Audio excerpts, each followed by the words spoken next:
नमस्कार मंडळी, मी माधुरी पुन्हा एकदा आपल्या सगळ्यांचे अगदी मनापासून स्वागत करते। आणि संक्रांत म्हटलं की मग वाण वाटायचं, हळदी कुंकूचा कार्यक्रम आलाच। मग काय बायकांचा कार्यक्रम तर काही संपत नाही, चालतो चांगलं 15-20 दिवस की 1 महिना। इकडून तिकडे जायचं, मस्त नटून थटून जायचं आणि हळदी कुंकू घ्यायचं। घरकामातून अशी कुठे वेळ मिळते, काही कार्यक्रम वगैरे असला तेव्हाच। आणि हळदी कुंकूच्या नावाने आता रोजच आपल्याला मस्त मस्त साड्या घालायला, मेकअप करून बाहेर फिरायला थोडासा तरी वेळ मिळतोच आपल्याला। हळदी कुंकूच्या निमित्ताने का होईना आमच्याकडे तर आता वाण वाटणी चालू आहे। आमचा वाण वाटून झाला, शनिवारीच आम्ही वाण वाटला आणि शनिवारी संध्याकाळी म्हणजे शनिवारला बाजार असतो आमच्याकडे, तर संध्याकाळी बाजारला जायची पण घाई होती, म्हणून बाजार जायच्या आधीच आम्ही वाण वाटून घेतलं। मागचे जुन्या ठिकाणी होतं त्यावेळेस मस्त नटून थटून नाकात नथ वगैरे घालायचं, पण इथे असं काही नव्हतं। आणि हे बघा कानामध्ये तुम्हाला दाखवते, तर मी आता संक्रांतीला गेली होती तर साईडला असं टोचवून घेतलेलं आहे। साईड खडे तर आहेत, त्याच्यावर पण टोचवलं, म्हणजे आता 3 जागी टोचवून झालेलं आहे माझं।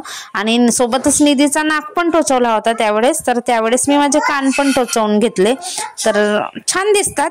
थोडंसं दुखते आता, पण मेकअप वगैरे नव्हता केला, सिंपल मेकअप होता आपला। साडी घातली होती फक्त आणि कानात घातले होते, गळ्यात एक चेन टाकली होती, नेहमीचं मंगळसूत्र चेंज केला होता। तर असंच नेहमीप्रमाणे सिंपल साधा मेकअप होता। आता कसं इथे नवीन ओळखी पण नाही आहे, थोडेफार ओळखी होती, तर त्याच लोकांना मी हळदी कुंकवाला बोलवलं आणि आपण त्यांना बोलवलं म्हणून त्यांनी मग आम्हाला बोलवलं, तर असं जाणं झालं। आता नवीन ठिकाणी ओळखी करायला थोडाफार वेळच लागेल आणि इथे सगळे नोकरीवाले आहेत, त्याच्यामुळे एकामेका घरी जात नाही। हळदी कुंकवाच्या दिवशी बसायची व्यवस्था बाजूच्या ताईच्या घरी करून घेतली होती, कारण आमच्याकडे पण बसायला काही नव्हतं। 2-3 खुर्च्या होत्या, त्यांच्याकडे पण तसंच होतं। मग त्यांनी त्यांचा लोखंडी पलंग होता, तर तो त्यांनी काढून घेतला होता, मग तिकडेच मी वाटली। तर प्लेट देणार आहे मी वाण मध्ये। आणि हा जो हळदी कुंकवाचा करंडा दिसतो, हा तेव्हा आमच्या भागामध्ये तर कोणाकडेच नव्हता। त्यावेळेस रुद्रांश 7 महिन्याच्या होत्या, त्यावेळेस मुंबईला गेलो होतो आम्ही, तर वहिनीने दिले होतं माझ्या, तर तेच आहे। तेव्हा सगळे बघत होते आणि कुठून आणला म्हणत होते। आता तर वेगवेगळ्या प्रकारचे दिसायला बघायला मिळतात। हा खास म्हणजे टेबलवर झाकायचा आहे, लोकर पासून बनवलेला, तर मी विणला होता। रुद्रांशच्या वेळेस प्रेग्नन्सी राहिली होती, त्यावेळेस प्रेग्नन्सी मध्ये असं काहीतरी क्रिएटिव्ह करायचं म्हणतात, चांगलं असते, तर ते विणली होती आणि मग राहिलेला नंतर विणली होती। हळदी कुंकवाचे काही क्लिप घेतले नाही, कोणाला आवडतं कोणाला नाही आवडत, आणि सगळे एक करून आले होते, मग काय घेता पण आलं नाही। संध्याकाळी बाजारात गेली होती, बाजारात आणलेले मक्के आहेत, रुद्रांशला आवडतात म्हणून आणले होते, तर बॉईल करायला ठेवते। भाजलेले नाही आवडत त्याला, काळे काळे दिसतात म्हणून तो खात नाही, त्याच्यासाठी म्हणून बॉईल केला। रुद्रांशच्या पप्पासाठी ठेवले, सोबतच चहा केला आणि बाजारातला आणलेला भाजीपाला जिथल्या तिथे ठेवून द्यायचा। आणि 10ला कोथिंबीरची मोठी पेंडी मिळाली होती, तीच नीट करून ठेवायची आहे। पालेभाज्या नाही आणले ह्या वेळेस। हिरवा भाजीपाला मार्केटमध्ये स्वस्त झाला आहे, त्यामुळे काही संपत नाही आणि खाऊन खाऊन पण कंटाळा येतो। फ्लावर, वांगी तर हे नकोच वाटतात। तुमच्याकडे कसं आहे मार्केट? आमच्याकडे तर आता बऱ्यापैकी स्वस्त आहे मार्केट, जिथल्या तिथे ठेवते। आणि कांदे 30ला किलो आहेत, बटाटे 40ला किलो आहेत, बाकी भाजीपाला तर मग स्वस्तच आहे। तसे वांगी पण महागच आहेत, 30ला किलो, महागच झाली इतर भाज्यांच्या तुलनेत। हे बघा, हे आहेत वालाच्या शेंगा, असे जांभळ्या कलरचे पण असतात वालाच्या शेंगा। आणि आता पावसाळ्यामध्ये याचे वेल लावतात आणि मग आता हे आपल्याला घरगुती वालाच्या शेंगा खायला मिळतात। तर मस्त असे दाणे आहेत, आणि दाणे मला नाही आवडत, मी तर काढून ठेवते बाबा बाजूला। आणि रुद्रांच्या पप्पाच्या सोबतच जेवते, तर मी त्यांच्या ताटेत देते, मला नाही आवडत, पण ह्यांना आवडतात। आणि बऱ्याच लोकांना दाणे आवडतात, पण मला नाही आवडत। तर खूप छान लागते, टेस्टी लागते वालाच्या शेंगाची, आणि देशी आहेत, अजिबात खताचा वापर नाही की काही नाही की काही नाही। बाजारातले तर ते मिळतातच, नेहमी मिळतात आपल्याला 12ही महिने, पण त्याच्याहून ह्या वालाच्या शेंगाची भाजी छान लागते। तर कापून घेतलेले आहेत, त्याचे शिरा वगैरे सगळे काढले, स्वच्छ करून घेतले।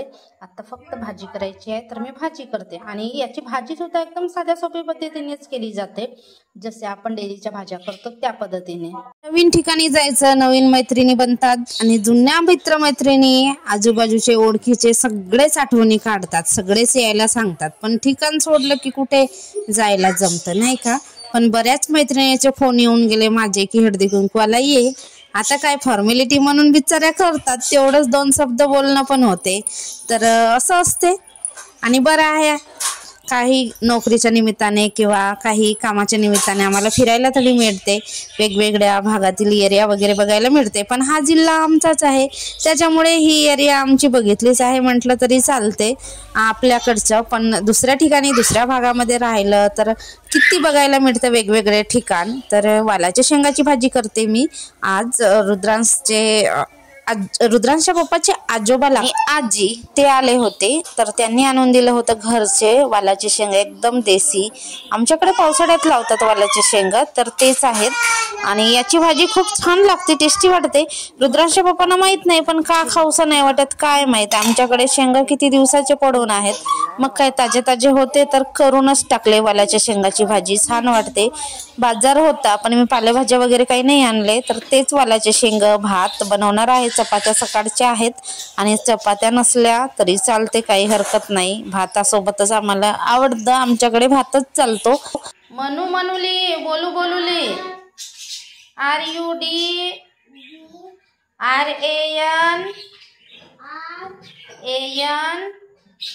यश रुद्रांश, पढ़ के लिखेगा तो ध्यान में रहेगा तेरा स्पेलिंग, और अच्छे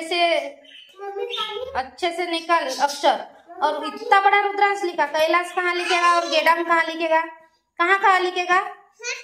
कहाँ लिखेगा? मिटाने से क्या होगा? अभी इतना मेहनत करके मिटाएगा. दादाची चटणी ना तुझी का? हो, संपला डाटा.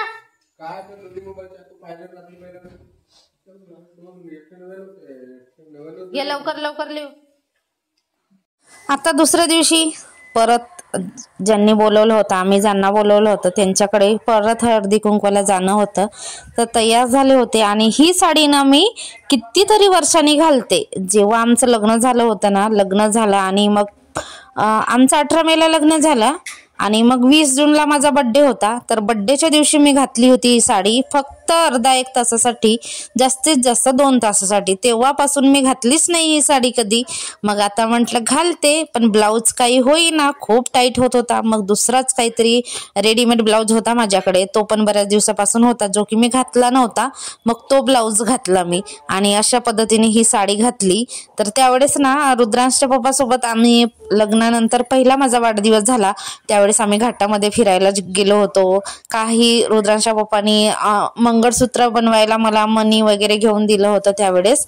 तर ह्याच साडी घालून गेलो होतो आम्ही फिरायला वगैरे. जास्त साड्या वापरण्यात येत नाही, मग त्या ठेवलेच असतात. आणि असं काही कुठे गेलं किंवा लग्ना वगैरे मध्ये गेलं तेव्हाच आपण साड्या घालतो.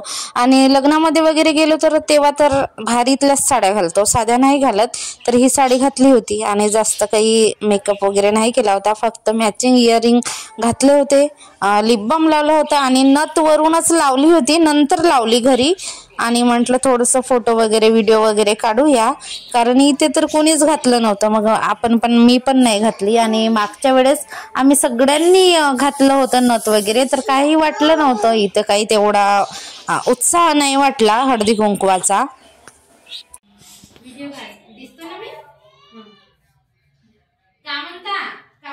लाडू चिवडा मुरमुऱ्याचे तिळाचे. आमच्याकडे तर मुरमुऱ्याचे तिळाचे नाही केले एक वेळ तर चालते, मुरमुऱ्याचे तर करतातच आमच्याकडे. हो बनवले मी मीच पहिल्या वेळेस बनवले.